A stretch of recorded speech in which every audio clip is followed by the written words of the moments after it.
Tumayo si Celeste sa pagkakaupo mula sa kanyang swivel chair. The designer too plain. Masyadong pamilyar sa mga mata ng masa. I don't like that. Ani Celeste sa mga designs na tinignan niya bago pinag-cross ang kanyang braso. Pero ma'am, bago lang po ang designs na to. Mabilis na pinutol ni Celeste ang sinasabi ng empleyado niya. Bago? I've seen that kind of design last month. Sa Trofico Inc. Nasa brochure pa nila. Do you want me to call for some evidence? Nakita ni Celeste ang pag-iling ng empleyado niya. Kaya napahawak siya sa sariling sentido. Leave now and restart the design. Yes, ma'am. Hindi naman na nagsalita pa si Celeste hanggang sa marinig niya ang pagbukas at pagsara ng pinto ng kanyang opisina. Siya si Celeste Heroza, nagmula sa 3 henerasyon na mayayaman at maraming negosyong pamilya. Kaya naman para kay Celeste, mahalaga ang perfection at originality. Cancel my appointments today. I'll be leaving early. Lumapit si Celeste sa sekretary niya na nakaupo sa table nito. Bahagya pa itong nagulat sa biglaan niyang pagsasalita. Should I call for your bodyguards, ma'am? Umiling si Celeste bago kinuha ang isang folder sa lamesa ng sekretarya. Nope. I'll be meeting my sisters. Sa kanila ako pupunta. Tumango ang sekretarya ni Celeste at may kung anong inayos sa computer nito. All goods, ma'am. Take care. Tumango naman si Celeste bago kunin ang kanyang bag at cellphone. Hindi only child si Celeste. May 3 siyang kapatid. Isang lalaki na business owner at successful na nasa Spain at ang 2 niyang panganay na kapatid na mga babae. Dahil narinig mula silang lahat sa mayamang pamilya, hindi maiiwasan ang panganib sa kanilang buhay. Ang mga panganay namang kapatid ni Celeste, pareho ng nakapangasawa ng top head agents, kaya naman secured ang mga ito. Kaya naman magmula na magkaroon ng sariling pamilya mga kapatid niya, siya na lang ang palaging head target. Madalas ay ransom, at ang mas malala pa, minsan, ang posisyon niya sa kumpanya ang nais ng mga ito. Sumakay si Celeste sa kotse niya at mabilis pinaharurot yon. Napasulyap naman si Celeste sa phone niya na nagre-ring. Where are you? Agad na salubong na tanong ng kapatid niya sa kabilang linya. I'm on my way. May tinapos lang. Narinig naman ni Celeste ang boses ng isa pa niyang kapatid sa kabilang linya. Hurry up, Celeste! Time is gold! Pabirong umirap si Celeste sa hangin bago mas binilisan ang pagpapatakbo ng kotse. I know that. I'll be there in a minute. Kagaya ng sinabi ni Celeste, mabilis nga siyang nakarating sa 5-star restaurant kung saan naghihintay ang mga kapatid niya. Hi! Bati agad ni Celeste sa mga ito. Magaganda ang mga kapatid niya. Porsela na ang mga kutis. Ang panganay na kapatid na si Krista at ang pangatlo naman ay si Cyril. Sa kanilang magkakapatid ay angat na angat ang kagandahan ni Celeste. Dahil ang featured ng ina at ama nila ay namana niya. Ang pagiging matangkad ng ama ay nakuha niya, maging ang matangos nitong ilong. Ang kabuuan namang itsura ni Celeste ay namana niya sa ina. Dahil nanalo itong Miss World. Dahil sa maladyosa ang kagandahan ng ina. You're always late to our yearly date, Celeste. Nakakainis. Natawa si Celeste bago umupo at inilagay ang kanyang bag sa ibabaw ng lamesa. I'm sorry, okay? You know, I'm just checking lots of projects lately. Ewan ko ba, ang daming trabaho. Mahinang tumawa ang mga kapatid niya. We're just kidding, bunso. So how's the company? Nagpatuloy ang pag-uusap nilang magkakapatid. Aaminin ni Celeste na minsan, naiinggit siya sa mga ito. Masasaya na mga ito sa kanika nilang mga naging kapareha. Ngunit siya, 26 anyos na wala pa rin naging boyfriend kahit noon pa man. When are you planning to have a boyfriend? You're not getting any younger? Umirap ng pabiro si Celeste bago uminom sa kanyang wine glass. I'm too busy for that. May parting totoo ang sinabi ni Celeste, ngunit mas malaki ang parte na wala naman kasi siyang mahanap na nakakapagpatigil ng kanyang mundo. Don't rush her, ate. Ikaw nga 28 nung nakilala mo si Kuya Ken eh. Bahagyang natahimik si Celeste. Ngunit hindi nawawala ang ngiti sa labi.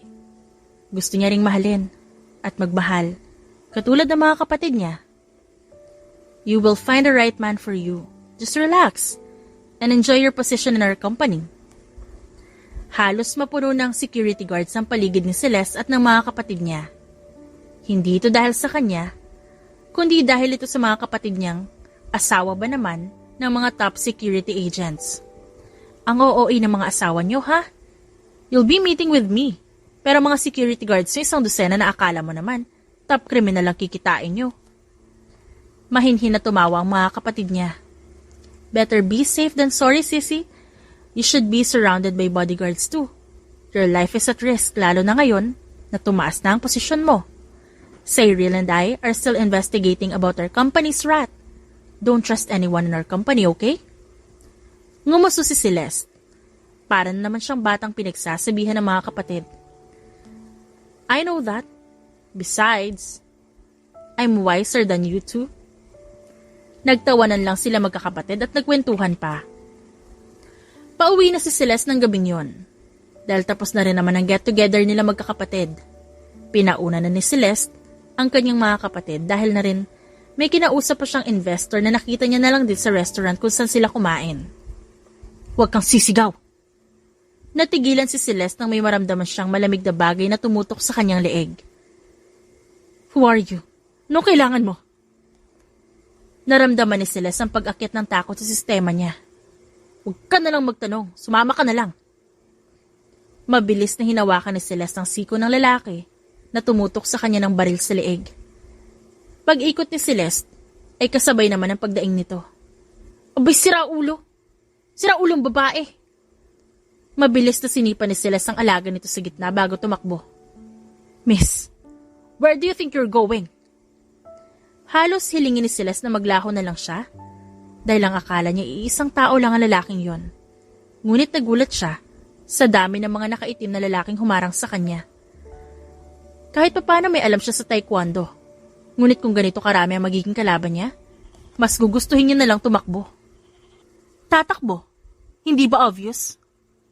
Sarkastiko pang sagot ni Celeste. Damputin na yan. Gustong hubarin ni Celeste ang stilettos na suot niya at itusok ito sa mga mata ng kalalakihan. Ngunit, mas imposible pa ata yun kaysa sa pagtakbo ng mabilis ng isang pagong. Wait, I'll give you money, house, yacht, whatever you want, anything you want. Nagtawanan lang ang mga ito kaya naman napalunok na lang si Celeste. Lalo na nang hawakan siya ng dalawang lalaki sa braso. Ang baba naman ang offer mo, madam. Anang isang lalaki, bago muling nagtawanan ng mga ito. Eh di wag, ang arte. Hihilahin na sana si Celeste ng mga ito, nang may bigla na lang sumigaw sa kung saan. Bitiwan niyo po siya! Halos manlaki ang mga mata ni Celeste nang may batang cute na cute ang sumuot sa ilalim ng mga lalaki na kaitim. May sagabal pa. Isama niyo na yan para makaalis na tayo. Natigilan si Celeste sa gulat nang bigla na lang maglabas ng yoyo ang bata at inikot ito bago inihagis sa isang lalaki. Dahilan ng pagkatumba nila. Oh my! Ano ba ginagawa niyo? Kunin yung batang yan! Nagsimulang magkagulo ang mga lalaki na kaitim dahil sa bibong atake ng bata. Napasulyap naman si Celeste sa dalawang lalaki na may hawak sa kanya. Kaya naman ginamitan niya ito ng takong para sipain ang mga ito sa tuhod. Aray! Mabilis na hinampas si Celeste ang dalawang lalaki na dumadaing pa gamit ang kanyang brand new bag. Miss, dito po kayo sa likod ko. Gusto sanang tumawa ni Celeste dahil sa sinabi ng bata. Ngunit nang makita ni Celeste ang apat na lalaki na katumba sa sahig, mabilis siyang sumunod dito. Sonny! Sa gitna ng paghampas ni Celeste sa mga lalaki na kaitim, gamit ang mamahaling niyang bag, bigla na lang may poging boses na sumigaw.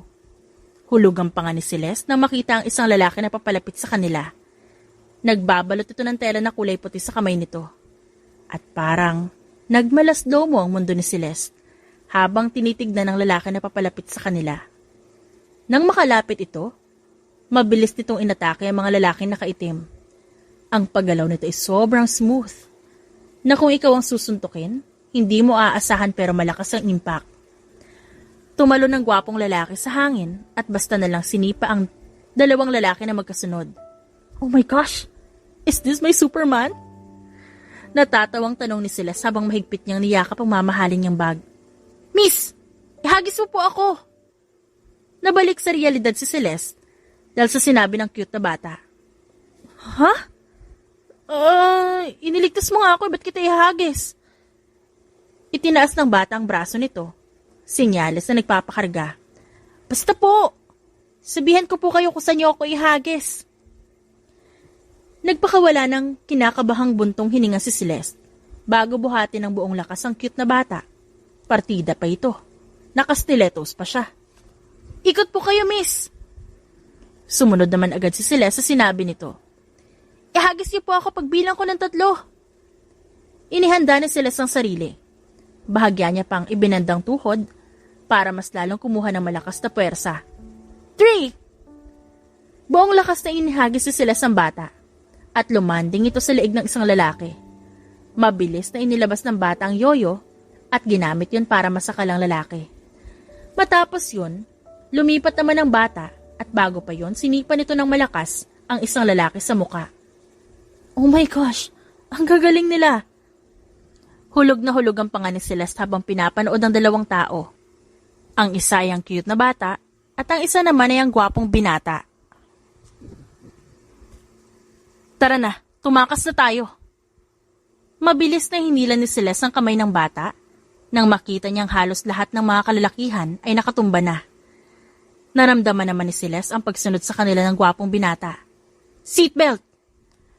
Mabilis na pinaharurot ni Celeste ang kotse niya bago siya nagpakawala ng malalim na buntong hininga. Thank you. Paunang sabi ni Celeste nang bagalan niya ang pagpapatakbo nang makalayo na sila sa lugar na yon. Sumulyap naman si Celeste sa batang cute na nilalaro na ngayon na parang normal ang yoyo na gamit lang nito kanina sa pananakal. By the way, I'm Celeste. Thank you for saving my life today. Ngumiti ang bata bago nito ayusin ang yoyo at punasan ng kamay. Ako po si Sunny. Pwede niyo po akong tawaging Sonson. Pwede rin pong Sonny. Pwede rin pong Sunny. Nagpakawala ng ngiti si Celeste.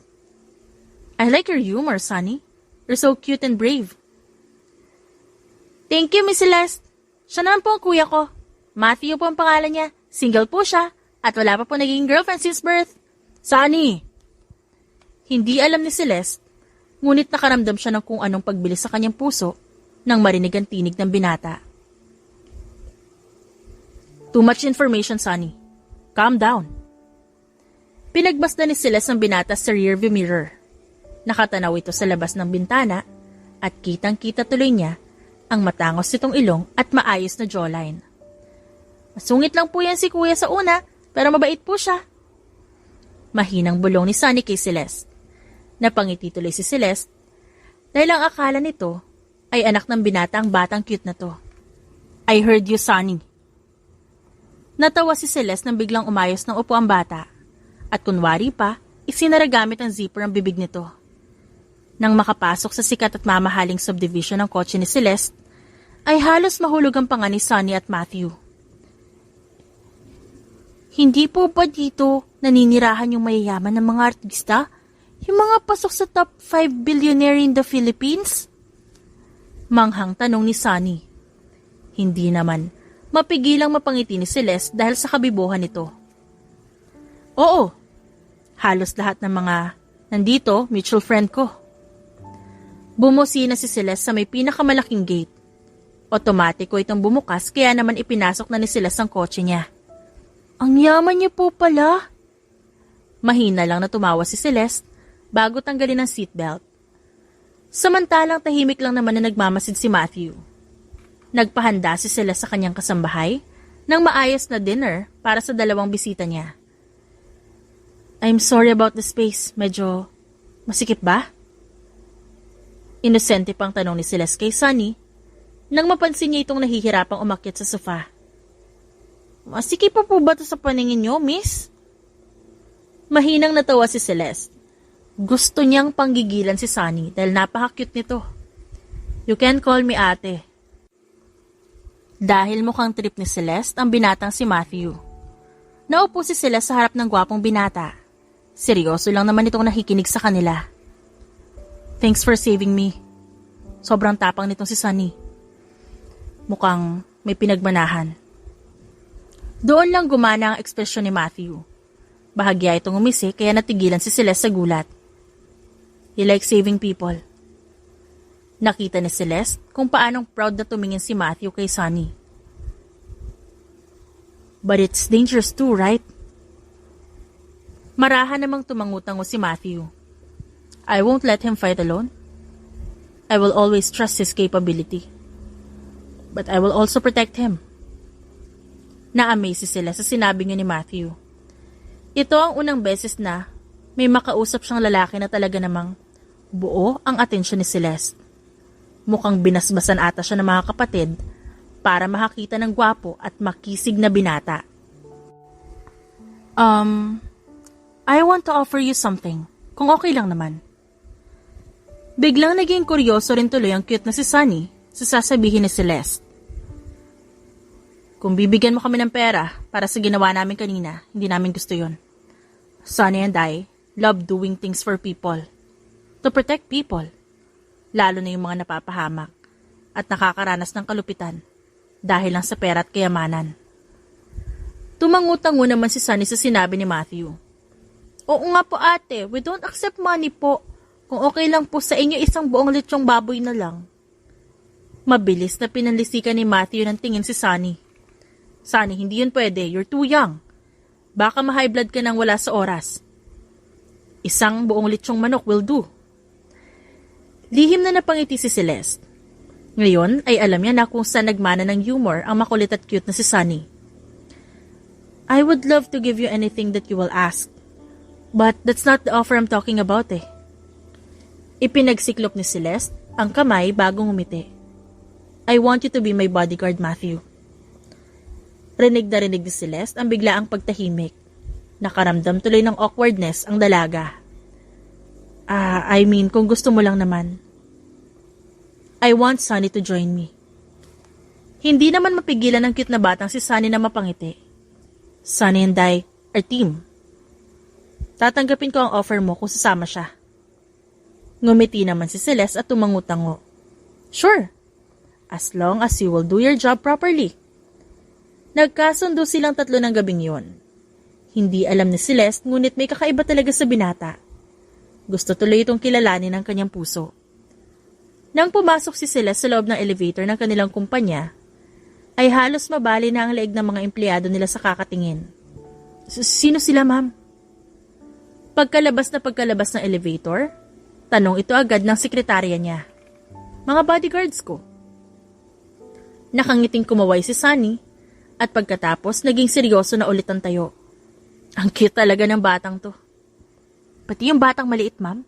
Baka mamaya ikaw pa maging bodyguard niyan eh. Sinulya pa ni Celeste ang dalawa bago pumasok sa kanyang opisina. He was good. Besides, Mr. Matthew was here to protect Sunny and me. Itinuro ni Celeste ang couch sa loob ng opisina niya sa dalawang kasama. You can rest there, don't worry. Safe ako sa loob ng building na to.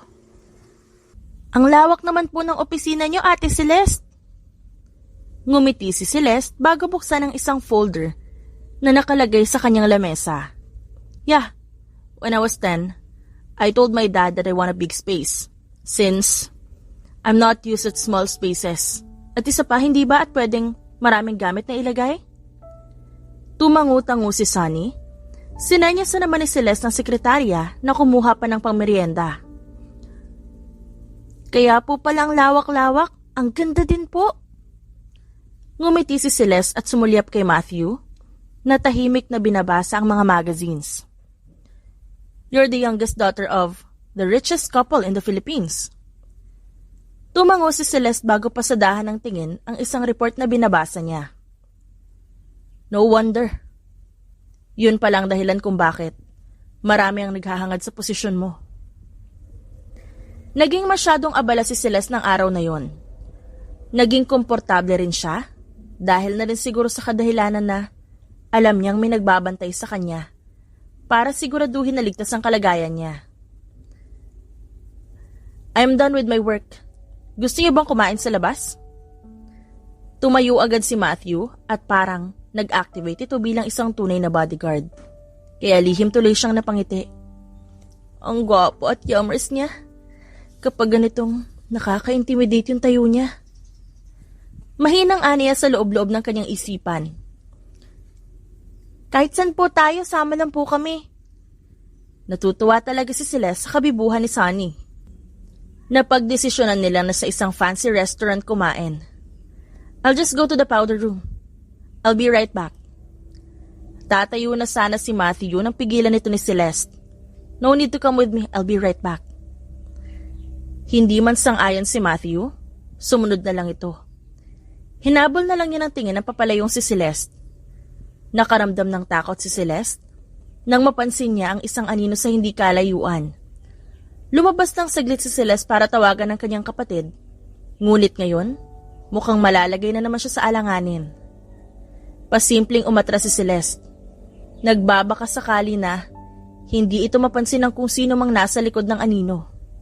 We got you now. Halos mapatili sa takot si Celeste dahil hindi niya namalaya ng isang lalaking naghihintay sa likod niya. Bago pa tuluyang makasigaw si Celeste, tinakpan na nito ang kanyang bibig. Nagpumilit na kumawala ang dalaga, ngunit masyadong malalakas sa mga ito. Tiba-tiba tayo dito, boy.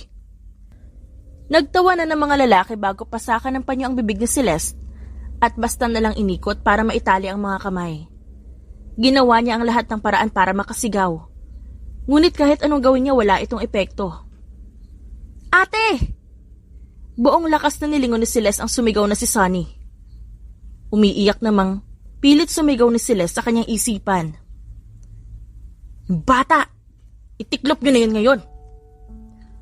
Kumawala si Celeste lalo nang sapilitan siyang hilahin ng dalawa papalapit sa itim na van. Muling nakita ni Celeste ang husay ni Sunny sa pakikipaglaban. Ngunit hindi natanggal ang takot ni Celeste na baka mapahamak ang bata. Let her go. Isang malamig na boses ang narinig ni Celeste sa likod ng isang lalaking may hawak sa kanya. Mabilis na hinaklit ni Matthew ang leeg ng isang lalaki. Dahilan para tumilapon ito. Bumuelo pa ito para malakas na masipa ang mukha ng isang lalaki na may hawak kay Celeste. Tumulo ang luha ng dalaga, lalo na nang maramdaman niya ang panginginig dahil sa takot. Alam niyang dumating na si Matthew at Sunny, ngunit hindi niya kayang alisin ang takot sa sistema niya. Epal na naman, ba't ba ayaw niyong padaliin ang trabaho namin? Gigil na sigaw ng isang lalaki na ang sa tingin ni Celeste ay leader. Naglabas ito ng baril at mabilis na tinutok kay Matthew. Napasigaw si Celeste sa takot at pag-aalala. Kaya naman, mas nagpumiglas pa siya, ngunit hanggang ngayon wala pa rin itong epekto. You fucking missed, idiot! May pagbabanta sa boses ni Matthew.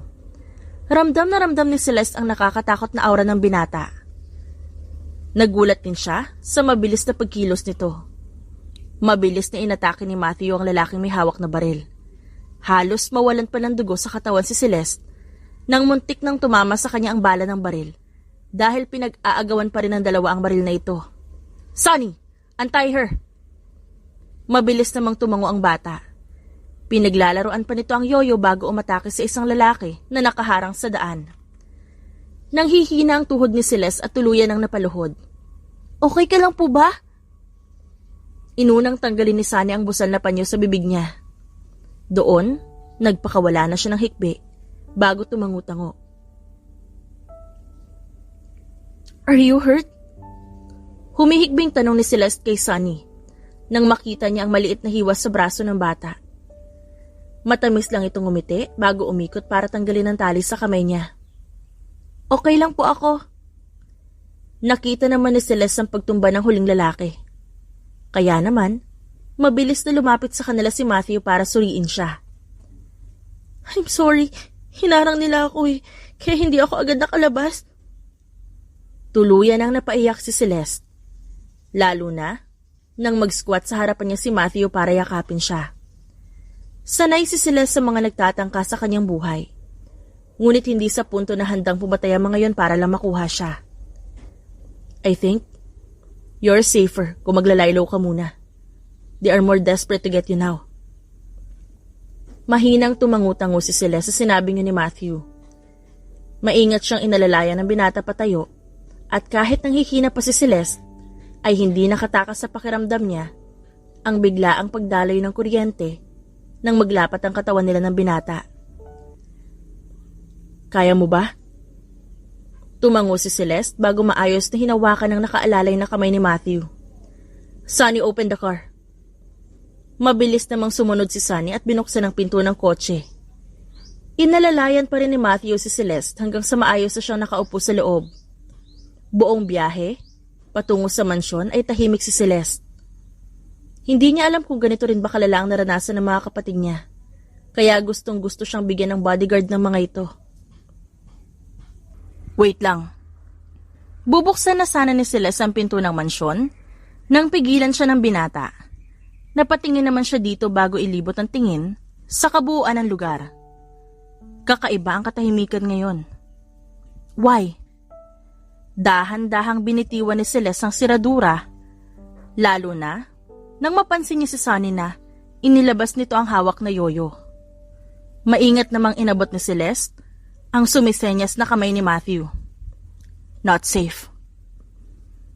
Ani Matthew sa kanya sa pabulong na paraan. Kaya naman, bumalik ang kaba sa puso ni Celeste.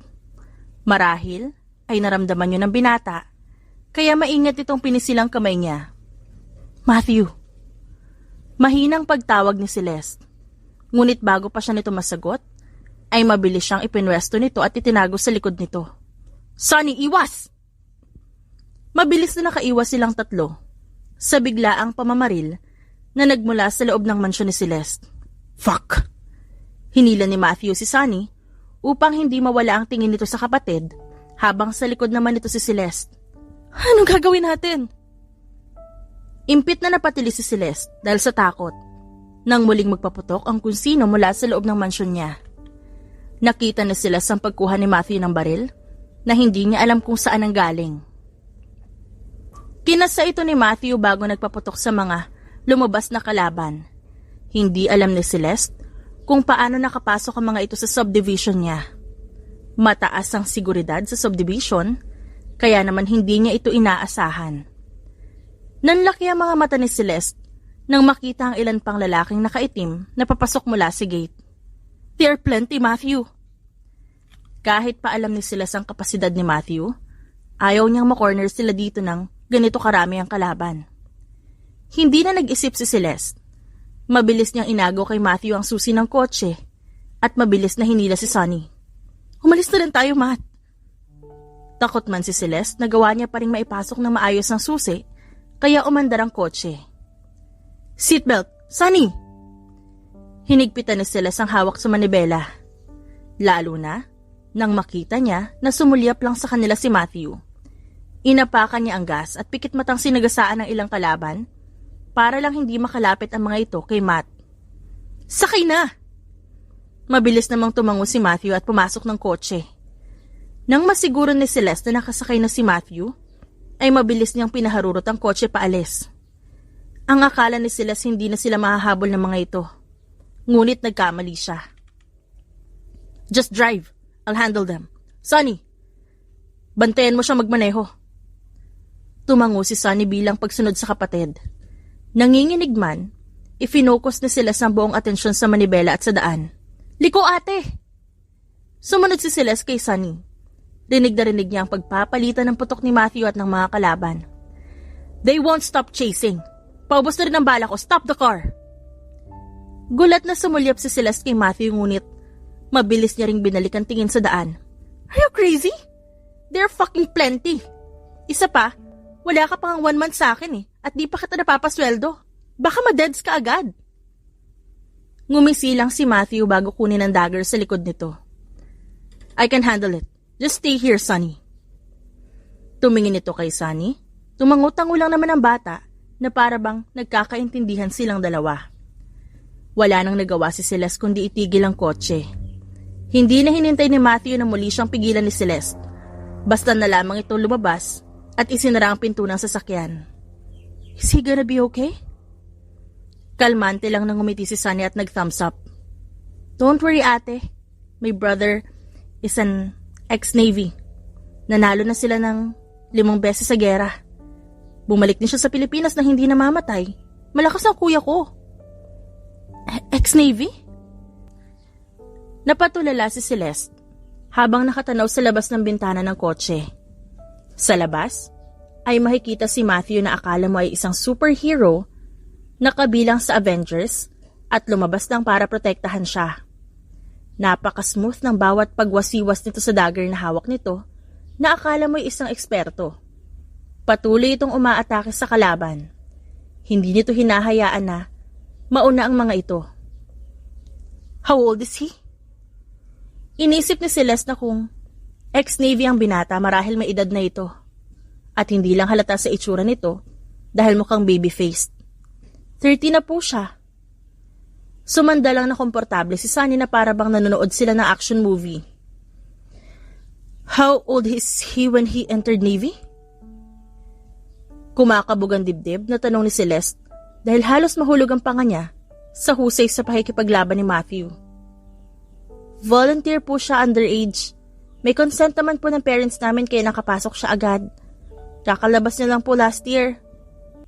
Halos mapasigaw sa gulat si Celeste nang may biglang humampas sa kotse niya.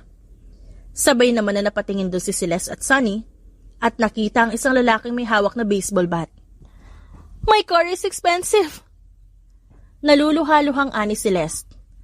Bigla niya atang nakalimutan ang banta sa buhay niya. Una, yung brand new bag ko, tapos ngayon naman yung car ko. Can't they stop?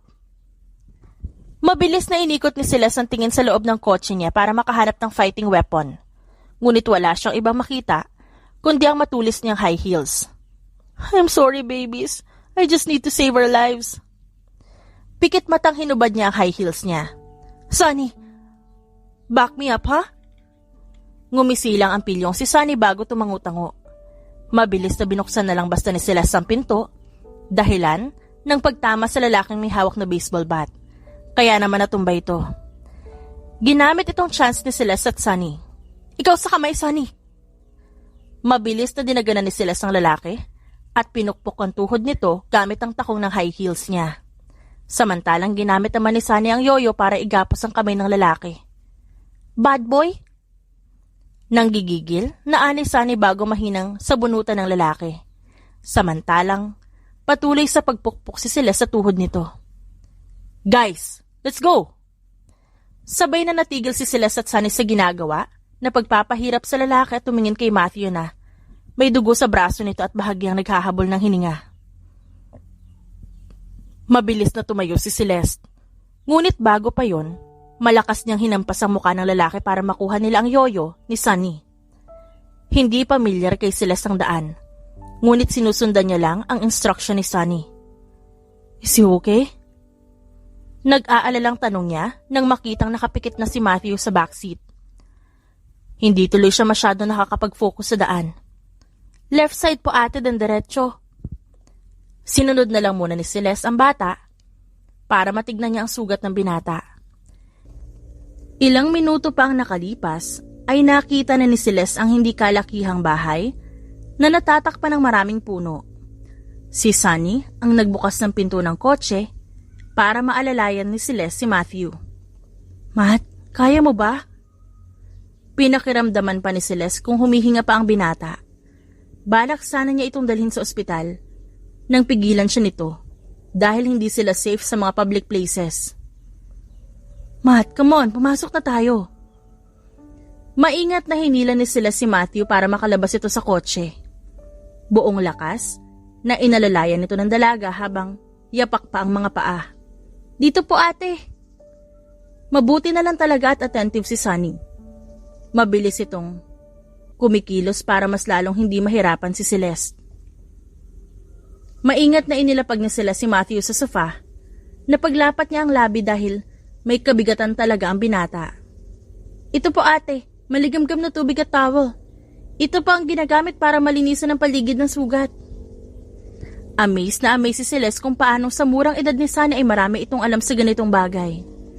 Thank you, Sunny. Ngumiti lang ang bata bago tumalikod at pumunta sa kung saan. Kinuha naman ni Celeste ang gunting para gupitin ang tela na nakaharang sa braso nito. Maingat niya itong ginawa. Natatakot na madagdagan niya ang hapdi sa sugat ni Matthew. Napatingin si Celeste kay Matthew nang marinig niyang dumaing ito. Kaya naman, mas naging maingat siya sa paglapat ng towel sa sugat nito. Masakit ba? Takot sa dugo si Celeste, kaya naman bahagyaring nanginginig ang kamay niya. Ako na. Bagsak pa ang mata ni Matthew ngunit maingat nitong inagaw kay Celeste ang towel. Marahil, nasisense nito ang panginginig ng kanyang kamay. Hindi, ako na. Ang laki ng sugat mo at medyo marami rin yung dugong nawala sa'yo since ang layo ng biyahe natin. Kitang-kita ni Celeste ang malaking hiwa sa braso ni Matthew. Hindi niya alam kung paano nito nakuha ang sugat na yon. Marahil, ay noong naging abala sila ni Sunny sa pagpapahirap sa isang lalaki at doon ito nasugatan nang hindi nila nakikita. Ate, ito po antibiotic! Tumatakbong lumapit si Sunny sa kanya. Hawak nito ang isang maliit na garapon. Thank you, Sunny. Magpahinga ka na rin muna. I'll just clean your kuya's wound, then I will rest too. Nakangiting, tumango naman si Sunny at masunurin na tumalikod para magpahinga. Bahagya namang napangiti si Celeste. Dahil kay Sunny ay naramdaman niya kung paano ang pakiramdam na maging ate. Dahil nga bunso siya sa pamilya, lahat ay pabor at naibibigay sa kanya. I'm done. Magpahinga ka na, Matthew. And thank you for saving my life again. Mahinang ani si Celeste kahit na alam niyang hindi siya naririnig nito. Kinuha lang niya ang kumot na nakalagay sa sofa at inilagay yon sa binata. Hindi pa man siya tapos sa ginagawa, naramdaman ni Celeste ang pag-vibrate ng cellphone niya na hindi na nga niya naalala na nasa bulsa niya pala. Yes? Bahagyang lumayo si Celeste sa binata para hindi ito magising. Honey, where are you? Your brother went to your mansion and it was a mess. What happened? Are you okay? Maliit na ngumiti si Celeste bago sulyapan ang natutulog na si Sunny, na nasa kabilang sofa rin pala. I'm okay lang po, Dad. My bodyguards are there to protect me. Oh, thank goodness at naisipan mo ring mag-hire ng bodyguards. You're not just an ordinary person, anak. Everyone wants to take everything from you. Yumuko si Celeste at kinagat ang labi. Alam ko naman po yun, Dad.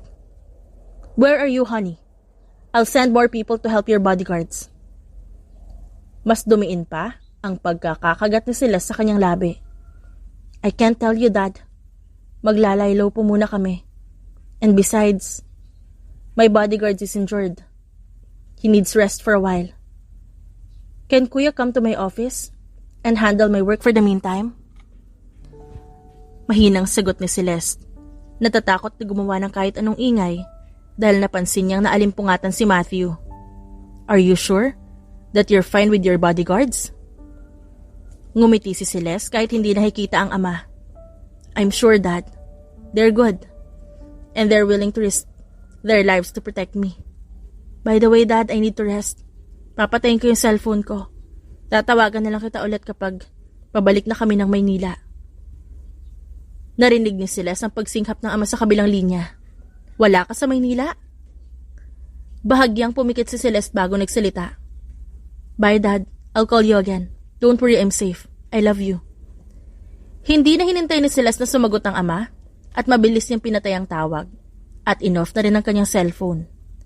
Naalimpungatan si Celeste nang marinig niya ang kaluskos na nagmumula sa kung saan. Kaya mabilis siyang bumangon para tignan kung ano yon. Matt? Gulat na tanong ni Celeste nang makita niyang nakatalikod na figura ng binata. What are you doing? Hindi pa magaling ang sugat mo. Nag-aalalang tanong dito ni Celeste. I'm fine.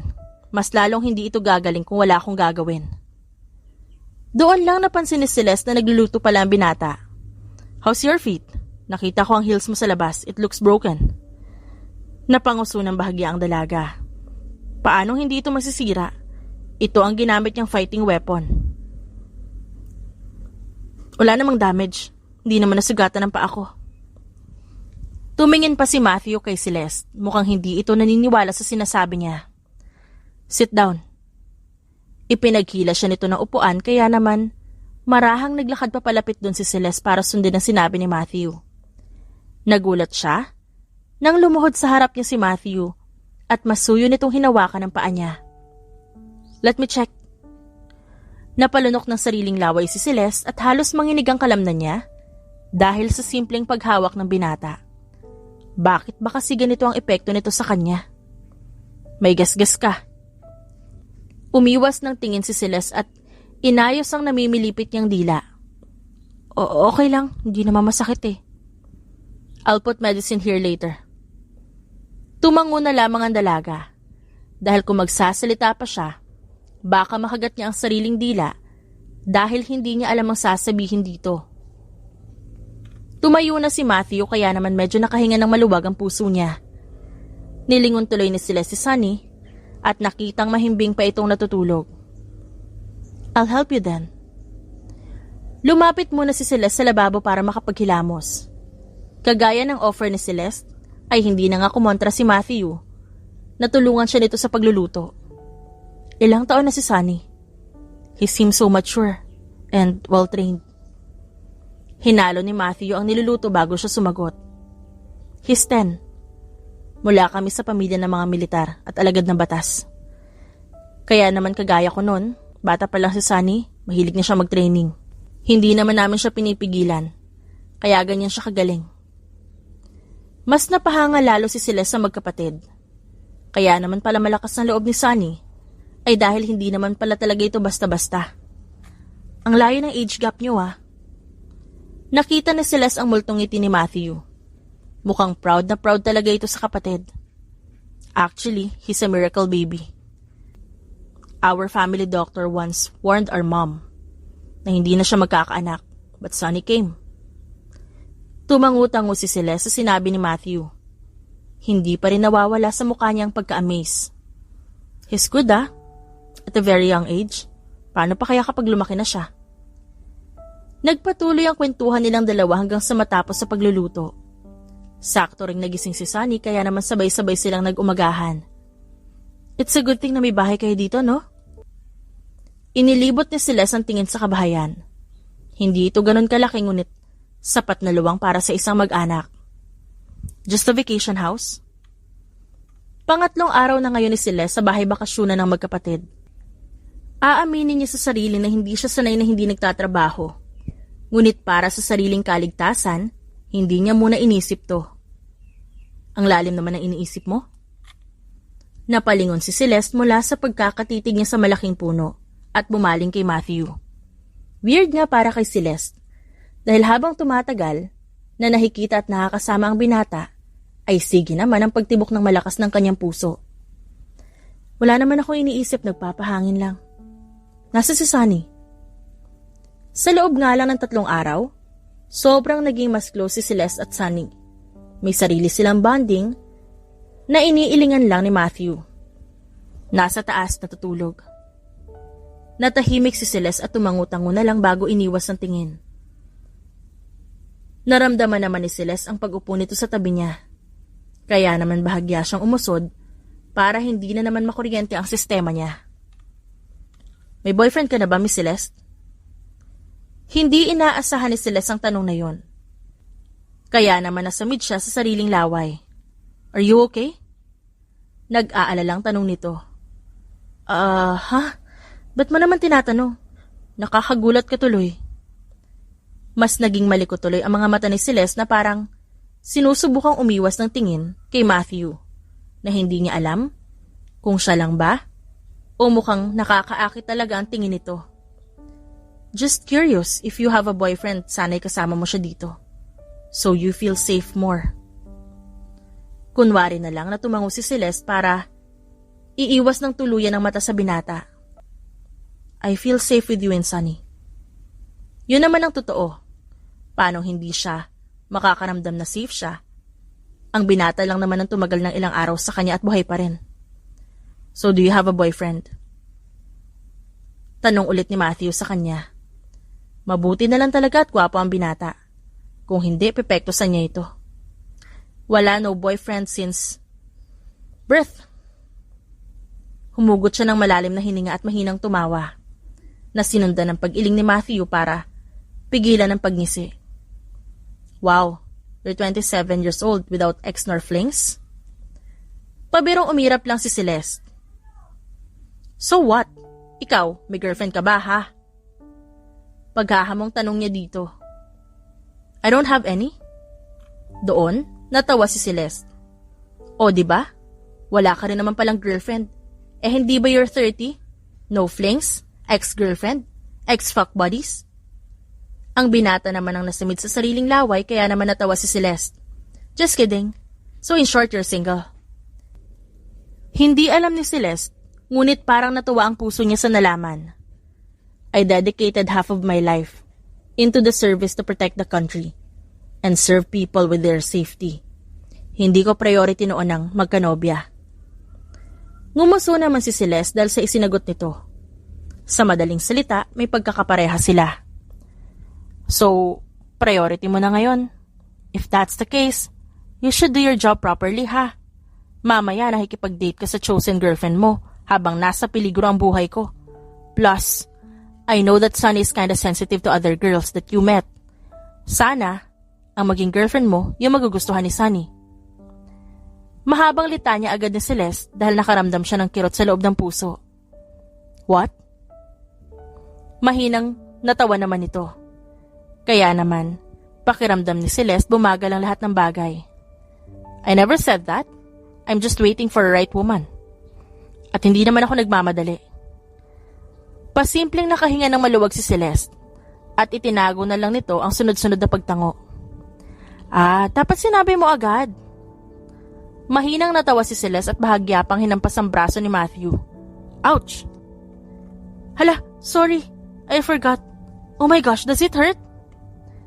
Mabilis na gumilid ng pwesto si Celeste para suriin kung naapektuhan niya ba ang sugat ng binata.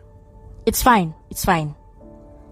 Maingat na tinaas ni Celeste ng tela na nakaharang sa sugat ni Matthew para tignan kung namamaga pa rin ito. Hindi rin naman kasi biro ang laki ng sugat ng binata. I'm fine, Celeste. Really. Natigil siya sa pagsusuri at napatingin sa mata ng binata. Alam na alam niya sa sarili na yun ang dapat hindi niya ginawa dahil paniguradong hihilahin siya nito patungo sa malalim na kawalan kung saan tanging puso niya lang ang maririnig. Ang ganda pala ng mga mata mo.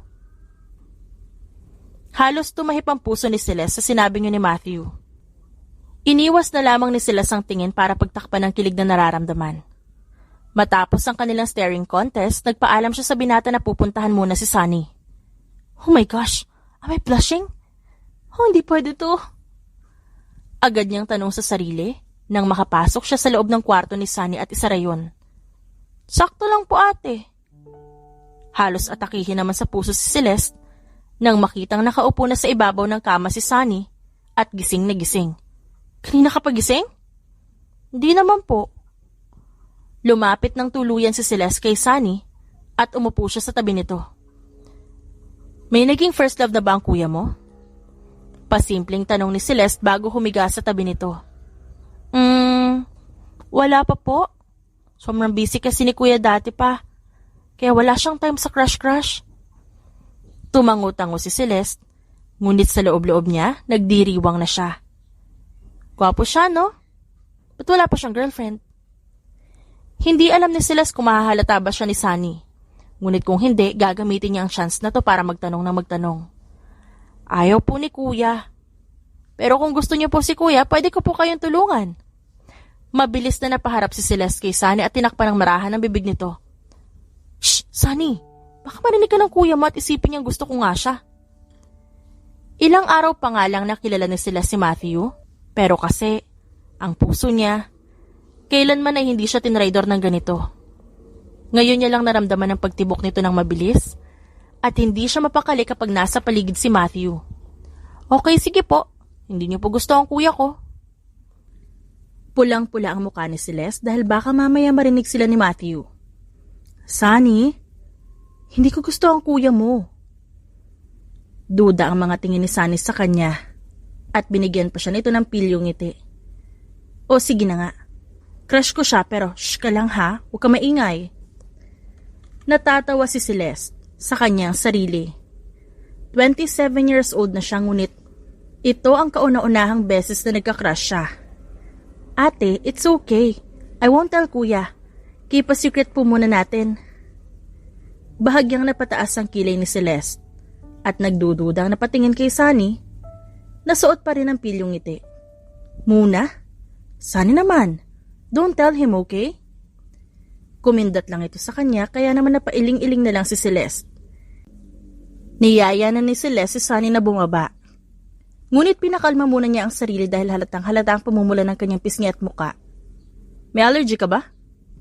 Halos irapan ni Celeste si Matthew nang makalabas na sila ng kwarto. Sumalubong sa kanila agad ang binata na may malaking ngiti sa labi. Wala, sobrang init lang. Kunwaring nagpaypay pa ng kamay si Celeste sa kanyang muka at nilampasan niya ang binatang nagpipigil ng tawa. Nagluto ako ng merienda. Let's eat. Ngumuso si Celeste at inunahan ang mga ito sa pagbaba sa hagdan. I'll fix the aircon later para hindi ka na mainitan. Napasulyap si Celeste kay Matthew nang magsalita ito habang nasa gitna sila ng pagmimerienda. Ha? Wag na, okay lang naman. Excuse lang naman yun ni Celeste kanina. Para meron siyang dahilan kung bakit siya namumula. At ngayon, binibigyan niya pa ng trabaho si Matthew. And besides, may sugat ka pa. You should rest. Okay naman ako sa electric fan. Umiwas na lang siya ng tingin, lalo na nang lumipat ang tingin ni Matthew sa kanya. Ayaw niya muna makipag-staring contest dito dahil baka lalo siyang maging malakamatis ang kanyang muka.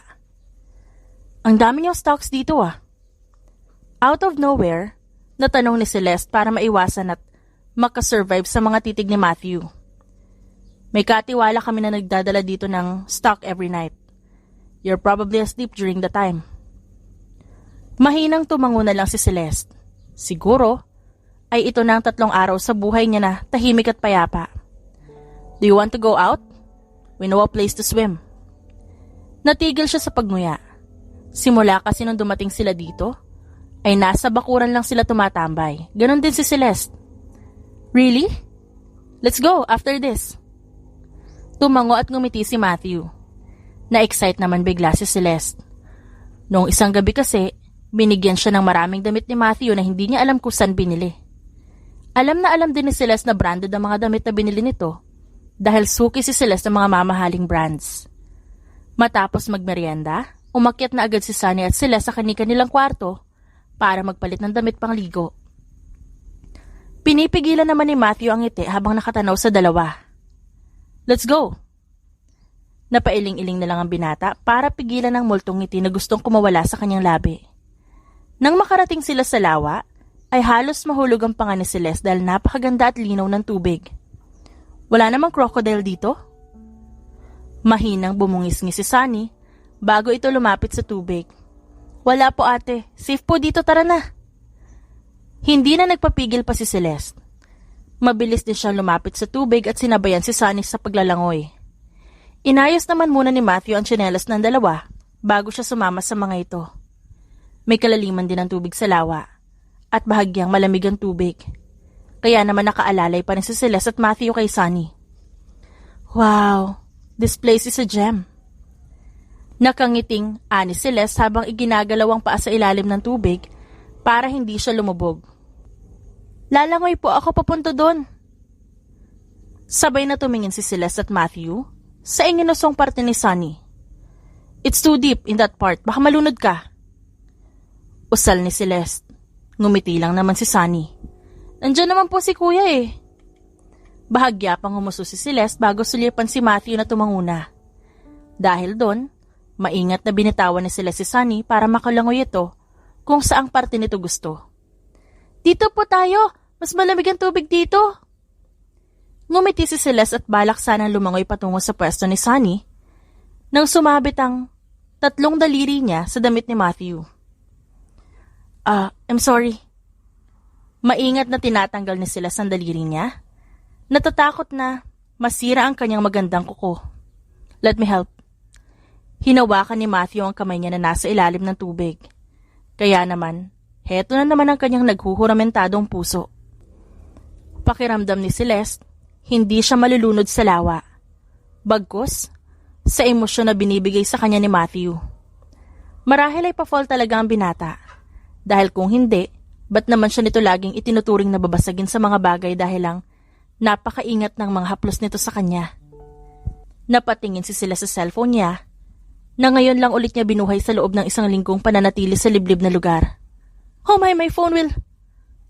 Hindi niya na ituloy ang sasabihin dahil sunod-sunod ang pagpasok ng mga text messages at notification doon. Unang kinontak ni Celeste ang kuya niya na agad naman itong sinagot. Are you okay, Celestina? My people caught the mastermind of the kidnapping and attempted murder. But I can say na fully safe ka na. I'm still doing my best. Nagpakawala ng maliit na ngiti si Celeste. Lumingon naman siya nang marinig ang mahinang pagtawa ni Sunny sa hindi kalayuan.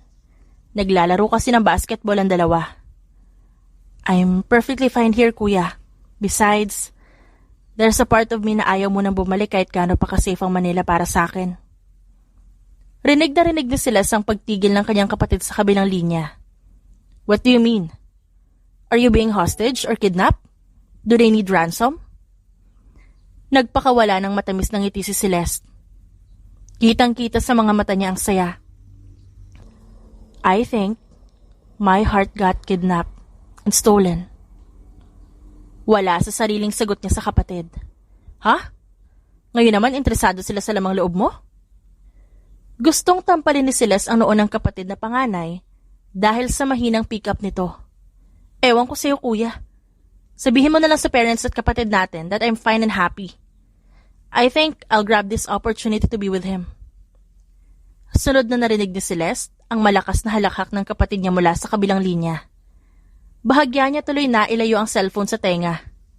Ah, you're in love. And that's a good news. Sasabihin ko kay Krista and Cyril. Biglang naging excited ang tono ng kanyang kuya. Kaya naman nakangiting umiling-iling si Celeste. Napansin naman ni Matthew ang pagngiti ng dalaga, kaya bahagyang nangunot ang noo niya. Nagtataka siya kung sinong kausap ng dalaga at bakit ang laki-laki ng ngiti nito. Ayoko na maglaro. Masungit na ani Matthew bago bitawan ang hawak na bola. Natigilan naman si Sunny at takang-takang tinignan ng kapatid. Napansin naman ni Sunny ang tingin niya kay Celeste, kaya muli siyang bumaling sa kanyang kuya. Bakit? Pagod ka na agad, kuya? Painosenteng tanong ni Sunny. Mas lalong naging bitter ang reaksyon ni Matthew. Let's go inside, Sunny. Magluluto na lang ako. Masungit na tumalikod si Matthew at inilagay pa ang kamay sa bulsa ng shorts nito. Matt! Hindi pinansin ni Matthew ang tawag ni Celeste. Gulat naman ang dalaga sa biglaang pagsusungit nito. Anong problema mo, kuya? Nagkibit balikat lang si Sunny bago kunin ang bola at ipashoot yun. Halika na nga sa loob. Sinusungitan tayo ng kuya mong gwapito. Sabay na natawa si Celeste at Sunny habang pumapasok sa loob ng bahay. Alam mo ba? Out of nowhere, natanong ni Celeste kay Sunny. Nasa kwarto sila ni Sunny at doon ay parang batang nakahiga lang si Celeste. Ang alin, ate? Tumulala si Celeste sa kisame bagong umuso. Mahal ko na yata ang kuya mo. Tingin mo ba bet niya ako? Or mabait lang siya sa akin kasi amo niya ako? Bigla namang nahiga si Sunny at dinamayan siya sa pagtulala sa kisame. Hindi naman kailangan ni kuya ng pera na ibabayad mo sa kanya, ate. Nangunot ang noon ni Celeste ngunit hindi niya ito nilingon. What do you mean by that? Mahina at curious niyang tanong. He's a young billionaire bachelor. Hindi niyo pa ba nakita sa magazine ang pangalan niya? Matthew Wilson Parker. Mas mayaman pa siya kumpara sa mga magulang namin. Hulog ang panga ni Celeste dahil sa sinabi ni Sunny. Kung totoo ang sinasabi nito, ay wala man lang siya sa kalingkingan ng binata. What the actual... So why did you guys accept my offer? Mahinang tanong ni Celeste na ipinagkibit-balikat lang ni Sunny. Because we love fighting bad people and probably he likes you. Sunny, wag mo nga ako paasahin sa ganyan. Kunwaring aniya pa, ngunit sa loob-loob niya, hinihiling niya na sana nga ay totoong gusto siya ng binata. If he likes me, ba't niya ako sinusungitan ngayon? Baka po hindi ka na niya like. Nanlaki naman ang mga mata ni Celeste dahil masyadong prangka ang batang ito. Hindi man lang marunong mag-sugarcoat. Dinner is ready. Kumalabog ang puso ni Celeste nang marinig ang boses ni Matthew. Oh my gosh, what if... I confessed to him. Tas sabihin niya na he did not like me. Baka reject niya ako. Nagpapanik na tanong ni Celeste. Samantalang chill na chill lang sa isang tabi si Sunny habang bumababa sa kama. Ako bahala ate, chillax ka lang. Hindi tumayo si Celeste para kumain. Papakalmahin niya lang muna siguro ang nararamdaman para maharap niya ng maayos ang binata. Nasaan ang ate mo? Tanong agad ni Matthew na makita niya si Sunny. Nagkibit-balikat lang ito bago umupo at kumuha ng hotdog. Narinig ko. May kausap siya sa phone. Nagpapasundo po ata. Sinungitan mo po kasi. Naramdaman naman ni Matthew ang pagkabahala sa puso niya. Kanina pa ba? Tumangutang-ulang si Sunny at abala sa pagpapapak ng hotdog. Mabilis namang lumabas sa kusina ang binata para puntahan sa kwarto si Celeste. Lihim namang napangiti si Sunny bago kumain ng marami pang hotdog na niluto ng kanyang kuya. Pipihitin sana ni Celeste ang seradura para bumaba nang bigla na lamang bumukas ang pinto. Matthew, where are you going? Nagtataka ang mga mata ni Celeste. Malamang, bababa siya dahil kakain na. Kanina patawag-tawag ito, ngayon naman sinusungitan na naman siya. I'm going to... Muling hindi natapos ni Celeste ang sasabihin nang lumapit ng tuluyan sa kanya si Matthew. Don't leave, Celeste. I don't want you to leave. I want you to stay by my side. I'm sorry kung nasungitan kita. I won't do it anymore. Just don't leave. Takang-taka naman si Celeste at hindi niya may pagkakaila na gustong-gusto niya ang sinasabi ni Matthew. What do you mean? Ba't hindi ako pwedeng umalis? I have a life in Manila. Muling hindi siya nito pinatapos sa pagsasalita. At aminin man ni Celeste o hindi, gustong-gusto niya ang ganito. I like you, Celeste. No, I love you. Please, let's create a life together. Ibibigay ko sa'yo lahat. Branded clothes, bags, perfume, or even high heels. I'll give you everything. Hindi na napigilan ni Celeste ang mapangiti. Bakit parang biglang nabaliktad ang sitwasyon? Siya ang dapat na nagko-confess at hindi ito. Paano kaya ko i-reject niya ang feelings nito? You love me? Pag-uulit na tanong pa ni Celeste, kahit nakaririnig niya lang ng sinabi nito. Yes, since day one. Ngumiti si Celeste at hindi maitago ang pamumula ng pisngi. But my life is always in danger. Madadamay ka lang. Marahan na hinila ni Matthew ang kamay niya. Dahilan? Para magkalapit sila ng tuluyan. Kung ganun, makikipagkasundo ako kay kamatayan para lang protektahan ka palagi. Maingat itong hinawakan ng kanyang pisngi. Hindi kagaya nung una, na maglalapat ang balat nila, ay parang magwawala na siya sa kilig. Ngayon kalmante ang pakiramdam niya. Parang ang sarap sa feeling, habang hinahaplos nito ang kanyang pisngi. From the moment I saw you, I promised myself that I will protect you no matter what happens. Alam mo ba kung paanong nag-slow mo ang mundo ko nung nakita kitang hinahampas sa mga lalaking yun gamit ang branded mong bag? You were amazing. Mahinang natawa si Celeste, ngunit parang nararamdaman niya ang papaakyat na emosyon sa kanyang puso. So can you please not leave me? I promise to be better. Hindi alam ni Celeste kung saan nakuha ni Matthew ang word na iiwan niya ito. Ngunit nang yakapin siya ni Matthew, nakita niya sa labas si Sunny na kumakain ng hotdog habang naka-thumbs up sa kanya. Agad naman itong naintindihan ni Celeste kaya napangiti siya at nag-thumbs up din siya dito. Wala pa sanang balak bumalik si Celeste sa Manila, ngunit kailangan na ulit siya sa kumpanya, kaya napilitan silang bumalik.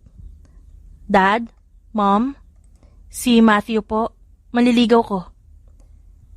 Ito ang pagpapakilala ni Celeste kay Matthew sa pamilya niya. Matthew, are you sure about her? You know, marami ka pang panahon para tumakas. Pabirong inirapan ni Celeste ang kuya niya bago siya lumapit sa mga kapatid na babae. and I would love to run away with her. Nagtawa na ng mga kapatid niya sa sagot ni Matthew. Parang proud na proud ito sa kanya, kaya naman walang pagsidlan ang sayang nararamdaman ni Celeste. You're a lucky woman, sister.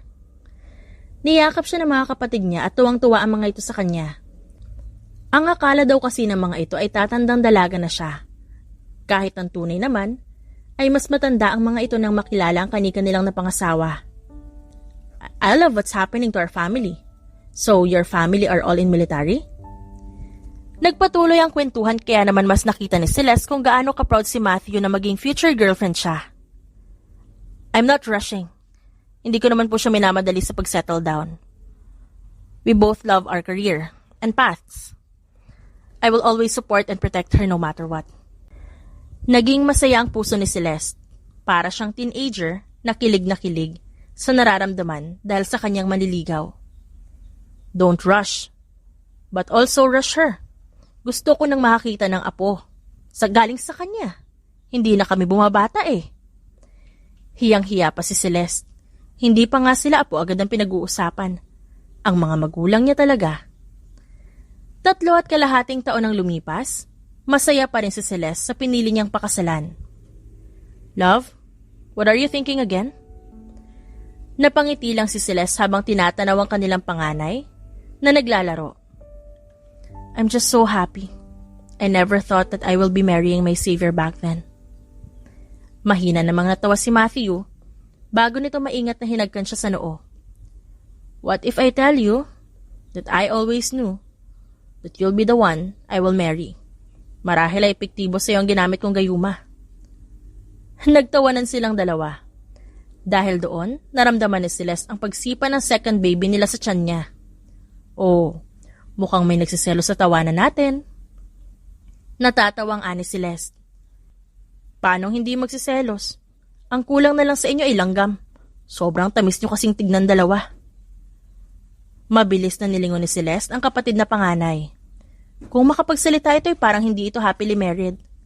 Sa totoong buhay, mas corny nga mainlove ang kapatid niya kesa sa kanya. Mommy! Daddy! Nilingon naman ni Celeste at Matthew ang tumatakbo nilang anak. Nakaalalay naman dito si Sunny, na hawak pa ang laruan na pala. Takbo! Nandyan na ako! Pang-aasar dito ni Sunny, habang tumatawa. Natawa naman si Celeste dahil sa paglipas ng taon, hindi pa rin nagbago ang closeness nilang dalawa ni Sunny. Sunny, pagod na ata itong pamangkin mo. Mahinang hinampas ni Celeste ang braso ng asawa. It's fine, love.